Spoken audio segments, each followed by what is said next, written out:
Você já parou para pensar por que, na Bíblia, Matusalém, o homem que viveu 969 anos, não é tratado apenas como um recorde de longevidade, mas como a grande chave profética que antecede o dilúvio?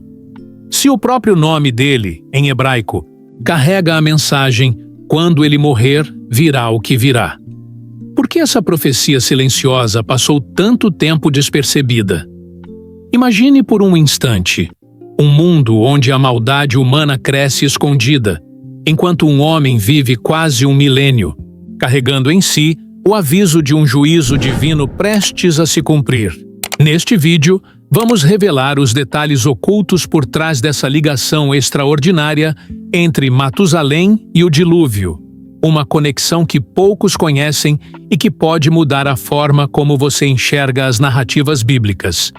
Em menos de 10 minutos, você vai entender como a linhagem de Adão até Noé foi cuidadosamente preparada, como cada geração recebeu um nome profético, e por que a morte do mais longevo deles funciona como o gatilho para o maior julgamento que o mundo já viu.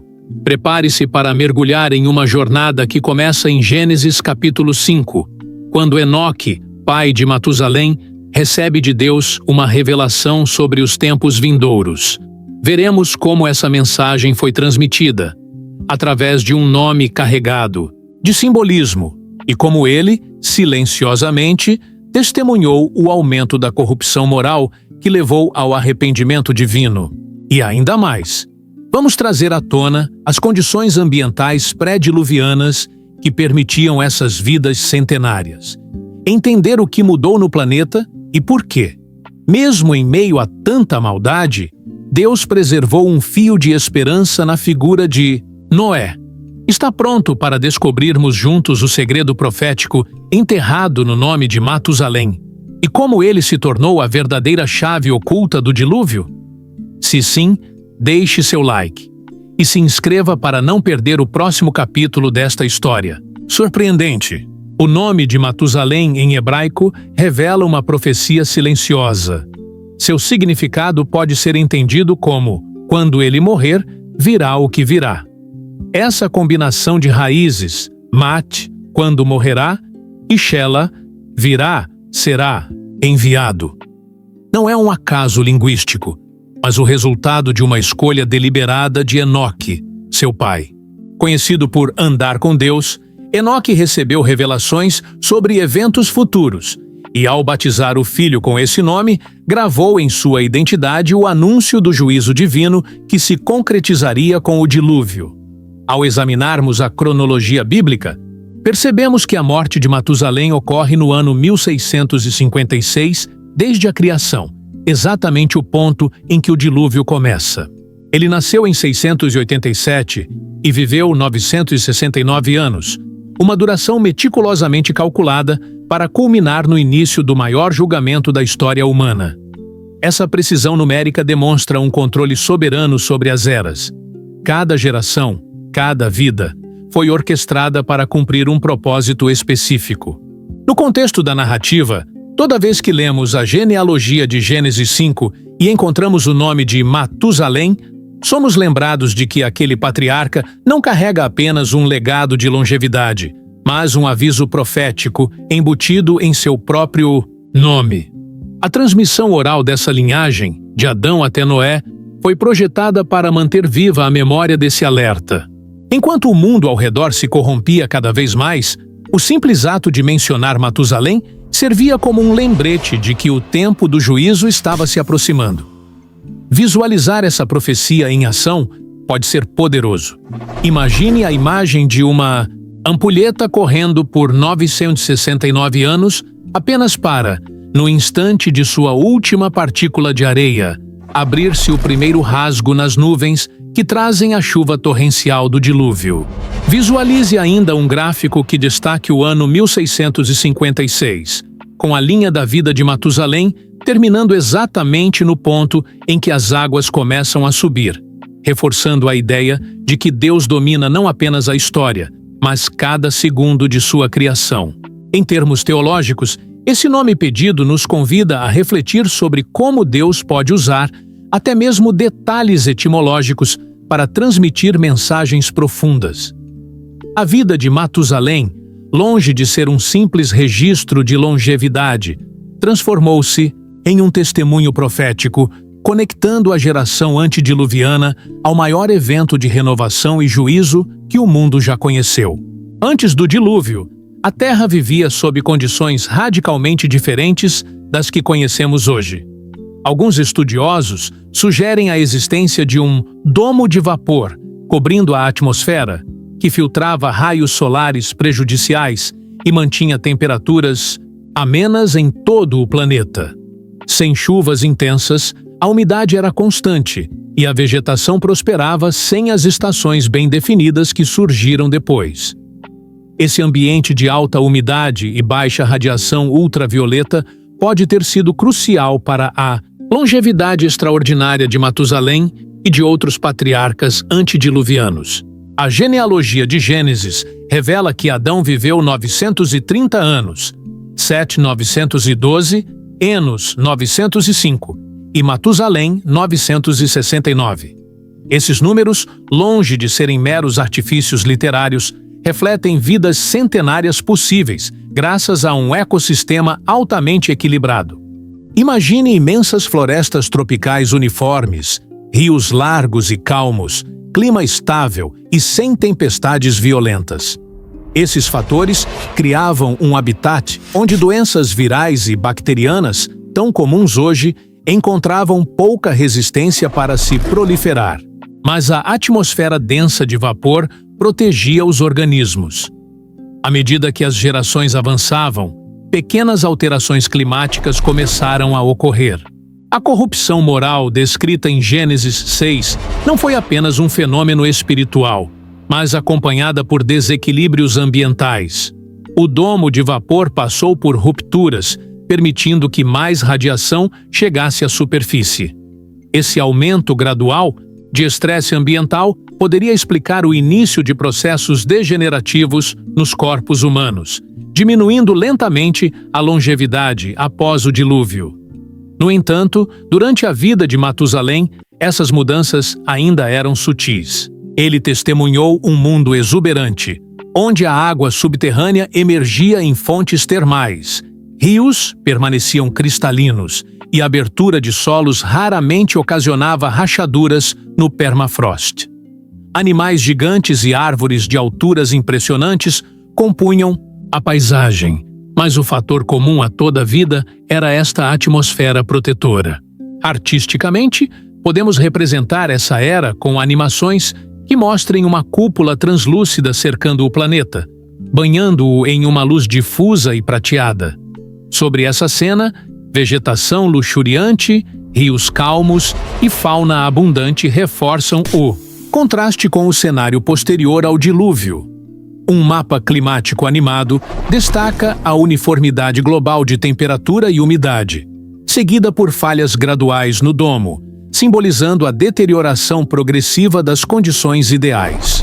Esse pano de fundo pré-diluviano não apenas contextualiza a longevidade de Matusalém, mas também realça o drama da narrativa. O homem que viveu 969 anos presenciou a suavidade de um mundo perfeito, gerando as primeiras fissuras que levariam ao maior julgamento já registrado. Os relatos de Gênesis não falam apenas de condições ambientais perfeitas, mas também de um aumento gradual e tóxico da maldade humana. À medida que Matusalém vivia seus primeiros séculos, o coração do homem se inclinava cada vez mais para a violência, a corrupção moral e a injustiça sistemática.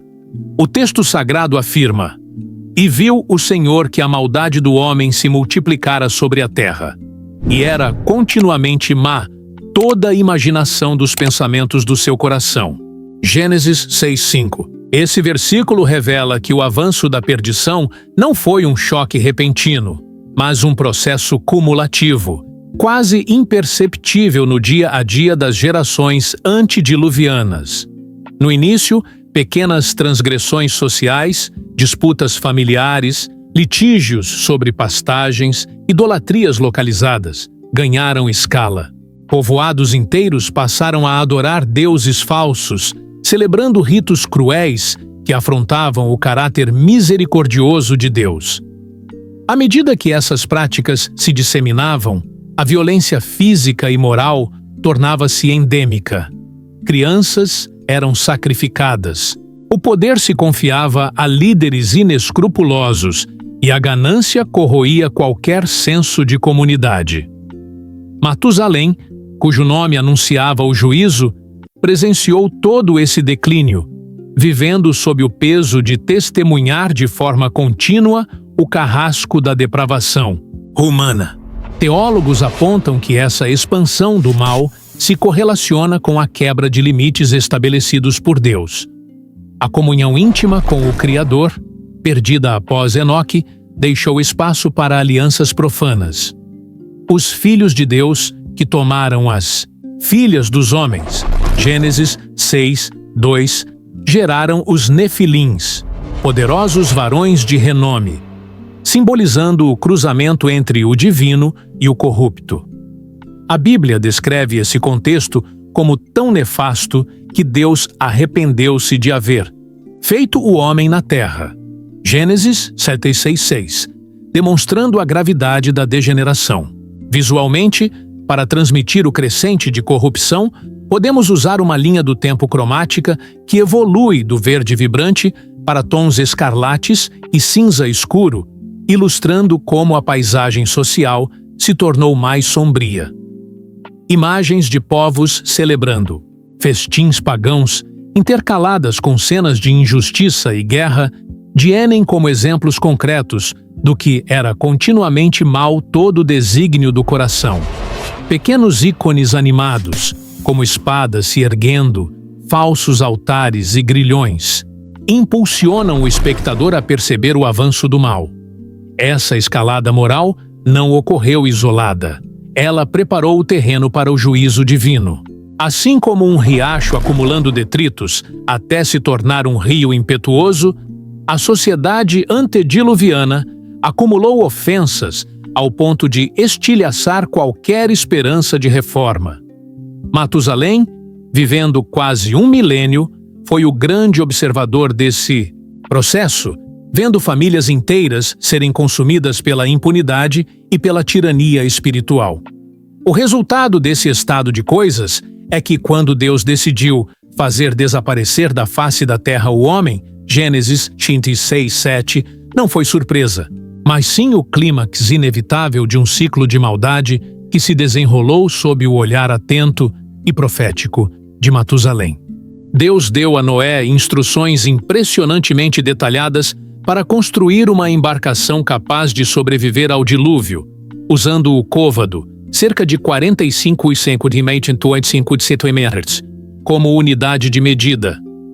Quando convertemos essas dimensões para metros, descobrimos que a arca teria 135 metros de comprimento, 22,5 de largura e 13,5 de altura, tamanhos comparáveis aos de navios modernos. Muito além de um simples barco, era uma estrutura pensada para flutuar, não para navegar, sem velas, leme ou motor, apenas apoiada pela forma e pelo design divino. Internamente, o casario foi dividido em 3 andares, cada um dedicado a funções específicas. O nível inferior abrigava os animais de maior porte, enquanto o andar do meio servia como depósito de alimentos e área para espécies menores. O andar superior era reservado a Noé e sua família, funcionando também como espaço de convivência e manutenção. Para evitar confusões ou choques entre os milhares de seres vivos, havia compartimentos internos cuidadosamente setorizados, verdadeiros salas que mantinham grupos distintos, isolados e protegidos. Para garantir a impermeabilidade da carga, todo o exterior e o interior da parte de madeira foram cobertos com uma espessa camada de betume. Esse revestimento natural, similar a um asfalto ancestral, selava frestas e tornava o casco praticamente hermético, impedindo que a água invadisse mesmo quando as ondas se agitassem violentamente. Uma única porta lateral, robusta e bem encaixada, permitia o acesso controlado dos seres salvos, e 3 janelas estrategicamente posicionadas no convés superior garantiam ventilação e entrada de luz, elementos essenciais para a sobrevivência de humanos e animais. Enquanto martelava cada tábua de madeira de gofer, Noé não trabalhava apenas como carpinteiro. Ele era um pregador da justiça. Segundo 2 Pedro 2:5, ele proclamava a advertência divina a cada prego fixado, alertando sobre o juízo iminente. Textos antigos sugerem que o processo de construção durou entre 75 e 100 anos, o que significa que durante quase um século, Noé viveu sob olhares críticos, dedicando dias à carpintaria e noites à pregação incansável.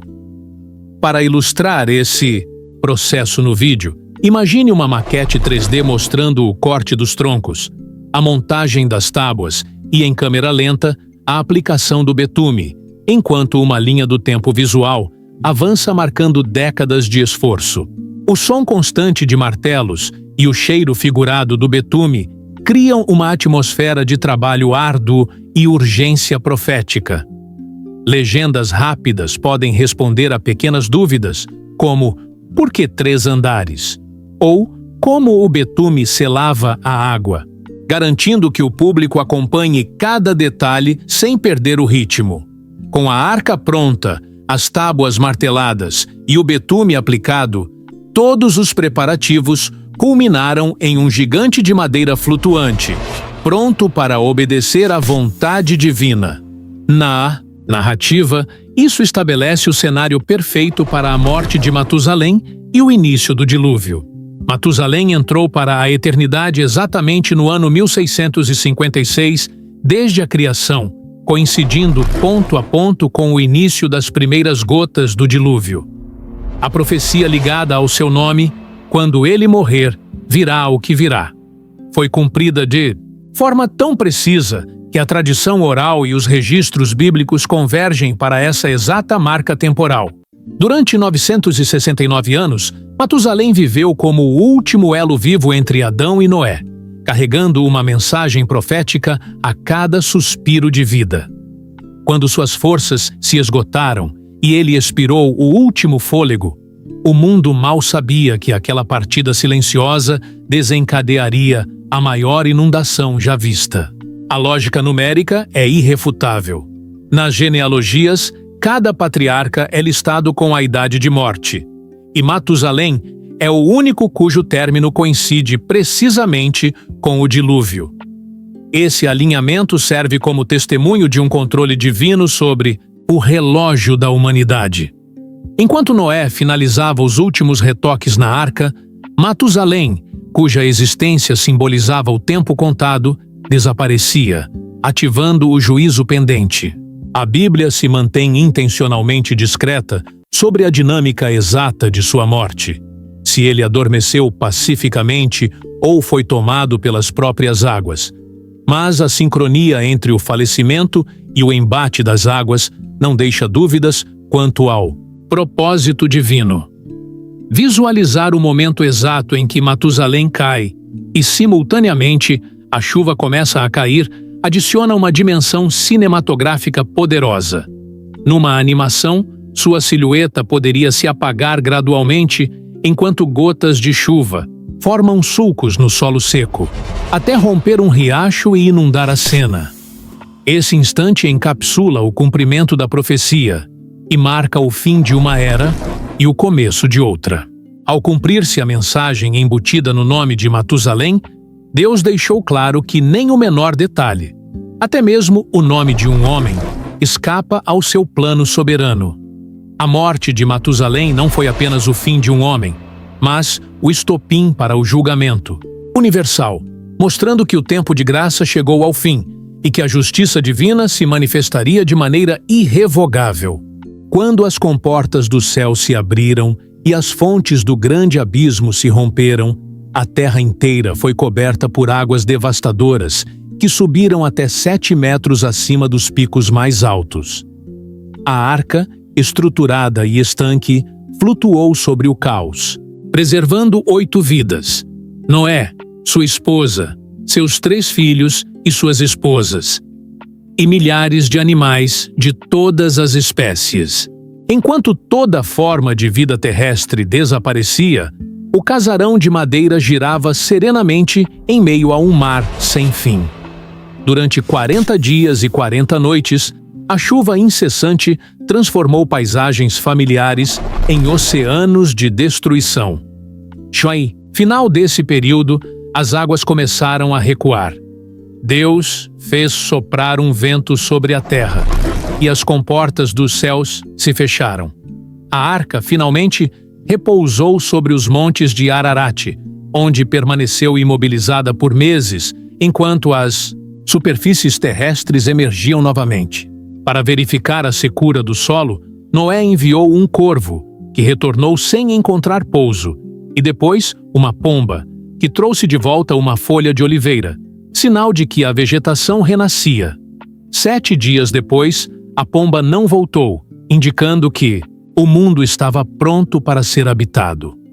Ao sair da arca, Noé ergueu um altar e ofereceu sacrifícios que agradaram ao Senhor, que prometeu nunca mais destruir toda a carne com dilúvio. Como sinal dessa aliança eterna, o arco-íris se formou nas nuvens, lembrando gerações futuras da graça concedida em meio ao juízo. Esse episódio deixou marcas profundas na consciência humana. O dilúvio representa o julgamento inevitável sobre a maldade acumulada, e a arca simboliza a graça salvadora acessível àqueles que respondem em fé. Através dessa narrativa, somos convidados a refletir sobre justiça e misericórdia, sabendo que, embora o juízo seja certo diante da corrupção, sempre existe um refúgio preparado para aqueles que confiam na palavra revelada. A história de Matusalém e do dilúvio nos ensina que cada detalhe, até mesmo o nome de um homem, pode carregar um propósito divino.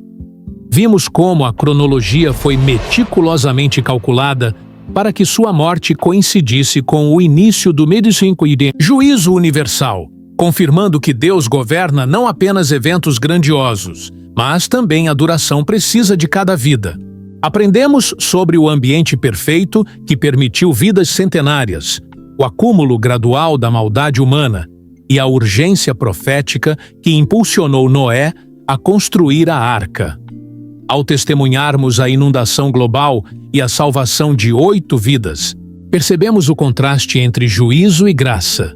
Enquanto a maldade é inevitavelmente julgada, aqueles que confiam e obedecem encontram refúgio e renovação. Essa narrativa nos convida a refletir sobre a condição humana hoje. Se, em um mundo antediluviano, a corrupção cresceu silenciosamente até precipitar a catástrofe, quão importante é permanecermos atentos ao nosso próprio domo de vapor espiritual. Em quais áreas permitimos que pequenas falhas de caráter se agrupem em grandes crises? E, assim como Noé foi chamado a se preparar em obediência, somos desafiados a reconhecer os alertas em nossa vida e agir antes que seja tarde demais.